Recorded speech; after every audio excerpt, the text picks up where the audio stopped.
All right, on to this story as well. Secretary of State Antony Blinken will travel to Paris this week in an attempt to patch up America's strained relationship with France. This comes amid criticism over our country's submarine deal with Australia and the controversial U.S. withdrawal from Afghanistan. French media even running a cover story, one magazine, entitled "The Suicide of America." The magazine, quote, blamed America's retreat from Afghanistan on, quote, a woke dictatorship and questioned whether the American empire is collapsing. Here to react, former member of European Parliament, Nigel Farage, and our friend Nigel. So great to see you. We're not used to seeing France critiquing our culture. They are quite robustly right now. What do you make of this? Is America exporting woke politics across the pond? And are they right? Good morning. Well, Good morning. Of course, the French are always quite critical of the Americans in the sense that they can never forgive you for saving them in World War II. It's an odd piece of Gallic psychology, quite why Omaha Beach isn't celebrated by them, I just don't know. So it's not easy. Now, look, to begin with, the submarine deal, which has been struck by the USA, the UK with Australia, that is to give Australia 21st century submarines with nuclear reactors in the back, not the diesel ones the French wanted to give. So they're a little bit sore. However, when it comes to the point about wokery and about cancel culture, yes, I'm afraid this stuff was invented in the USA and it is being exported to Western Europe.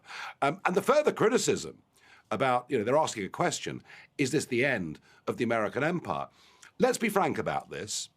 Biden's calamitous withdrawal from Afghanistan has removed America from the world stage, and with that, much respect that people had for the countries. And I think on that point, on those last 2 points, the French actually have got something quite serious to say. So I think I'm missing it too. You're saying the reverberating effect of what happened in Afghanistan has shaken our allies to the core. This whole belief that America will see things through, will be there.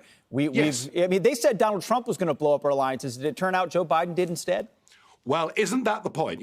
Trump rightly said, why have we been there for 20 years? But Trump would never have left unless a proper deal had been struck between the Afghan army and the Taliban. That wasn't in place. So, yes, you're quite right. It was Donald Trump that was going to ruin NATO. It was Donald Trump that was going to make America isolationist. He did the opposite. Actually, he was out there campaigning for peace, and I think the Abraham Accords and the fact that he crossed the line, and when his North Korea shows you that, he wasn't a warmonger president, but he was trying, in foreign policy terms, to do some good things with American power. And it's now Biden that has unilaterally withdrawn, not just from Afghanistan, but frankly, from the world.